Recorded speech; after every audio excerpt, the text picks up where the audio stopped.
আল্লাহ পাক কিন্তু ন্যায় বিচার করেন আকিফাউল কিরাম। প্রিয় ভাইয়েরা, আমরা আরশের ছায়া পেতে চাই না? যুবক ভাইদের প্রতি অনুরোধ থাকবে, সমস্ত পাপগুলোকে ছেড়ে দেন, মাদক ছেড়ে দেন। মাদক আপনাকে কোনো সুখ দিবে না।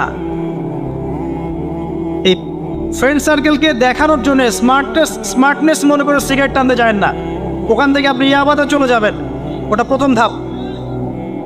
এখন ওই যে প্রশাসন কিছু মাদক ধরছে, এলএসডি না সামথিং লাইক এরকম নাম, যেগুলো ইয়াবার চেয়ে বেশি ভয়ঙ্কর, সেগুলো আমাদের দেশে ঢুকে গেছে। যতক্ষণ পর্যন্ত আমরা আমাদের যুবকদের নৈতিক চরিত্র ঠিক করতে পারবো না, আইন দিয়ে সব সমস্যার সমাধান করা যাবে না।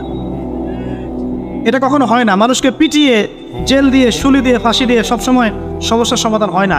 ভিতরে নৈতিকতার পরিবর্তন দরকার আছে। একটা জাতিকে যদি আমরা একটা ইতিহাস শেখাতে চাই, সবসময় সেই ইতিহাসের চর্চা করতে হয় না? চর্চা করতে করতে করতে করতে ওটা মাথায় ইনস্টল হয়ে যায়। ঠিক একইভাবে যদি আমি চাই যে এরা নৈতিকভাবে সৎ হোক, তাহলে নৈতিকতার চর্চা বাড়াতে হবে। আস্তে আস্তে দেখবেন ইনশাআল্লাহ তাআলা তাদের মনের মধ্যে আল্লাহর ভয় ঢুকে যাবে। আল্লাহর ভয় একবার ঢুকে গেলে তাকে জেনার অফার করা হলেও সে বলবে আমি আল্লাহকে ভয় করি। তার সামনে মদের পেয়ালা দিলেও বলবে আমি আল্লাহকে ভয় করি। ইনশাআল্লাহ তাআলা আমরা আশাবাদী আগামী দিনের উম্মার পতাকা এবং দেশের ধারক বাহক হবে এই যুব সমাজ। আল্লাহ পাক আমাদের যুবক ভাইদেরকে নৈতিকভাবে উন্নত করুন, জ্ঞানী গুণী বিজ্ঞ হিসেবে কবুল করুন এবং জানা অনুযায়ী আমল করার তৌফিক দান করুন। তাদের চরিত্রকে আল্লাহ পাক সুন্দর করে দিন, আমিন। প্রিয় যুবক ভাই, পাপগুলো ছেড়ে দেন, তওবা করে ফিরে আসেন। আল্লাহ আপনার জন্য অপেক্ষা করছেন, আপনি কখন তওবা করে আসবেন। বিশ্বাস করেন, আল্লাহ আপনার জন্য অপেক্ষা করছেন যে কখন আপনি তওবা করবেন। প্রত্যেক রাতে আল্লাহ পাক প্রথম আসমানে নামেন এবং আপনাকে আহ্বান করতে থাকেন, কে আছো আমাকে ডাকবে, আমি তোমার ডাকে সাড়া দিব। কে আছো আমার কাছে চাইবে, আমি তোমার চাওয়া পূরণ করব। কে আছো আমার কাছে ক্ষমা চাইবে, আমি তোমাকে মাফ করব। প্রত্যেক রাতেই। আপনি মাদকের কাছে সুখ পাবেন না, গার্লফ্রেন্ড আপনাকে সুখ দিবে না। আর প্রকৃত অর্থে এগুলো ভালোবাসার পরিচয় নয়। আল্লাহ আপনাকে ভালোবাসেন, মানুষের অবস্থানকে ভালোবাসে, আল্লাহ আপনার আত্মাকে ভালোবাসে। একটা কথা মনে রাখবেন, মানুষের অবস্থানকে বেশি মূল্যায়ন করে। আল্লাহ পাক আপনাকে সৃষ্টি থেকেই ভালোবাসেন। আপনি তওবা করে ফিরে আসেন, আপনার জন্য এই আয়াতের সুসংবাদ। আল্লাহ পাক বলেছেন সূরা ফুরকানের মধ্যে, ইল্লা মান তাবা, যারা তওবা করে ফিরে আসবে, ওয়া আমানা এবং ঈমান নিয়ে আসবে, ওয়া আমিলা আমালান সালিহান এবং সৎ আমল সম্পাদন করবে, উলাইকা ইউবাদদিলুনা সাইয়্যাতিন হাসানাত, এরাই তারা যাদের গুনাহগুলোকে নেকি দিয়ে পরিবর্তন করে দেওয়া হবে ইনশাআল্লাহ। আল্লাহ পাক আবার বলছেন, যারা তওবা করবে, তওবা করে ফিরে আসবে, ঈমান নিয়ে আসবে, বেশি বেশি নেক আমল করবে, এরাই সেই সব মানুষ যাদের গুনাহগুলোকে আল্লাহ পাক নেকি দিয়ে পরিবর্তন করবেন ইনশাআল্লাহ তাআলা। দ্বিতীয় শ্রেণী তারা যারা তাদের যৌবনকাল আল্লাহর পথে বিলিয়ে দিয়েছে। তিন নাম্বার শ্রেণী হচ্ছে তারা রাজুলুন, এমন ব্যক্তি, কলবুহু মুআল্লাকুন বিল মসজিদ, যার হৃদয়টা মসজিদের সাথে ঝুলন্ত থাকে। একজন মানুষের মন মসজিদের সাথে ঝুলন্ত কিভাবে থাকতে পারে?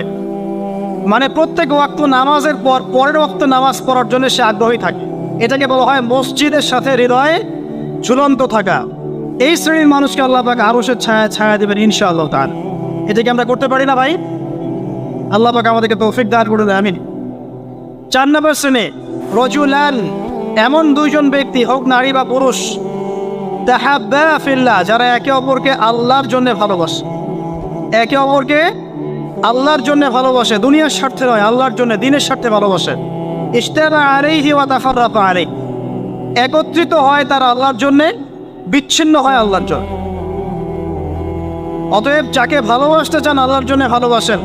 আপনার স্ত্রী, আপনার সন্তান, আপনার বাবা, আপনার মা, যাকে ভালোবাসেন, মহব্বত করেন, আল্লাহর জন্য করেন। লা নুরিদু মিনকুম জাযাআন ওয়ালা শুকুরা, আমরা তোমাদের কাছে কোনো জাযাও চাই না, কোনো প্রতিদানও চাই না, শুধু আল্লাহর চেহারা চাই, আল্লাহর সন্তুষ্টি চাই। আল্লাহ পাক আমাদেরকে আল্লাহর জন্য ভালোবাসার তৌফিক দান করুন। যখন আপনি মানুষের কাছে কিছু আশা করবেন, তখন আপনি পদে পদে কষ্ট পাবেন।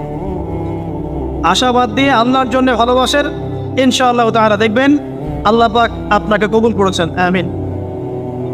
এরপরে রজুলুন, এমন ব্যক্তি, ভালো করে শুনেন, রজুলুন এমন ব্যক্তি দাআতহু ইমরাতুন যাত মানসাবিন ওয়া জামাল, এমন একজন ব্যক্তি যাকে সুন্দরী উচ্চ বংশের কোনো মেয়ে জেনার জন্য আহ্বান করেছে। এমন একজন ব্যক্তি যাকে সুন্দরী উচ্চ বংশের কোনো মেয়ে জেনার জন্য আহ্বান করেছে, বা আপনাদের ভাষায় যে আমার সাথে অ্যাফেয়ার করবি, আমার সাথে চা খাবি, আমার সাথে কফি খাবি, আমার সাথে ঘুরতে যাবি, এই টাইপের অফার করেছে আজকে, আমার সাথে আজকে থাক, এই টাইপের। সেই ব্যক্তি বলছে ইন্নী আখাফুল্লাহ, আমি আল্লাহকে ভয় করি। এই ব্যক্তিকে আল্লাহ পাক আরো সে ছায়া ছায়া দিবেন ইনশাআল্লাহ। পারা যাবে এটা ইনশাআল্লাহ। এই কথাটা একজন নবী বলেছিলেন, তার নাম কি?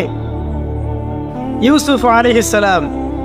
এই সূরার মধ্যে সবচেয়ে বড় যে মিস্টেকটা আমরা করি সেটা হচ্ছে আমরা ইউসুফ আলাইহিস সালামের চেহারা সৌন্দর্য নিয়ে কথা বলি, তাই না? তিনি অনেক সুদর্শন ছিলেন ইত্যাদি ইত্যাদি। তার চেহারার সৌন্দর্য চাইতে তার আখলাক অনেক বেশি সুন্দর ছিল, এটা আমরা ভুলে যাই। ইউসুফ আলাইহিস সালামের আখলাক বা চেহারার যে আখলাক অনেক অনেক বেশি সুন্দর ছিল। আল্লাহ পাক আমাদেরকে তার মতো চরিত্র লালন করার তৌফিক দান করুন। এটা হচ্ছে এক শ্রেণীর মানুষ যাদেরকে আরো সে ছায়া ছায়া দেওয়া হবে। আর এক শ্রেণী হচ্ছে রাজুলুন যাকারাল্লাহ খালিয়ান, এমন একজন ব্যক্তি যে আল্লাহকে নীরবে নিভৃতে স্মরণ করে, গোপনে আল্লাহকে স্মরণ করে, কেউ দেখছে না, সে গোপনে আল্লাহকে স্মরণ করে। ফাদাত আইনাহু, তার চোখ দিয়ে ঝরঝর করে পানি পড়তে থাকে। প্রিয় ভাইরা, মনে করতে পারেন লাস্ট কবে আমরা আল্লাহকে স্মরণ করে কেঁদেছি? মনে পড়ে? রমজান মাসে কারা কারা আল্লাহকে স্মরণ করে কেঁদেছেন? হাত তোলেন দেখি। মাশাআল্লাহ, আলহামদুলিল্লাহ। আল্লাহকে স্মরণ করে যারা কাটতে পেরেছে তাদের জন্য সুসংবাদ, ওই চোখ জাহান্নামের আগুন দেখবে না যেই চোখ দিয়ে আল্লাহর ভয়ে আল্লাহর স্মরণে অশ্রু প্রবাহিত হয়েছে। খুশি হননি? সেই চোখ জাহান্নামের আগুন দেখবে না যেই চোখ আল্লাহর ভয়ে কেঁদেছে। আল্লাহ পাক আমাদেরকে তার ভয়ে কাঁদার তৌফিক দান করুন। আমিন। আর সর্বশেষ একজন ব্যক্তি রাজুলুন তাসাদ্দাকা বিসাদাকাতিন, এমন ভাবে দান সাদাকা করে, ফাফাহা, এটাকে গোপন করে রাখে, হাত্তা লা তা'লামা শিমালুহু মা তুনফিকু ইয়ামিনুহু, তার বাম হাত জানে না ডান হাত কি দান করেছে। এত গোপনে যে ব্যক্তি দান করে, এই ব্যক্তিকে আল্লাহ পাক আরশের ছায়া ছায়া দিবেন ইনশাআল্লাহ। তাহলে এই 7 শ্রেণীর মানুষ যারা মহান আরশের ছায়ায় ছায়া পাবে, অর্থাৎ বিনা হিসেবে জান্নাতে যাবে, যাদেরকে কিয়ামতের মাঠের কোনো কষ্ট স্পর্শ করবে না, আমরা কি এই 7 শ্রেণীর অন্তর্ভুক্ত হতে পারি? আল্লাহ পাক আমাদের সবাইকে তৌফিক দান করুন। আমিন। 1 নাম্বার কি ছিল? ইমামুন আদিল, ন্যায়পরায়ণ শাসক।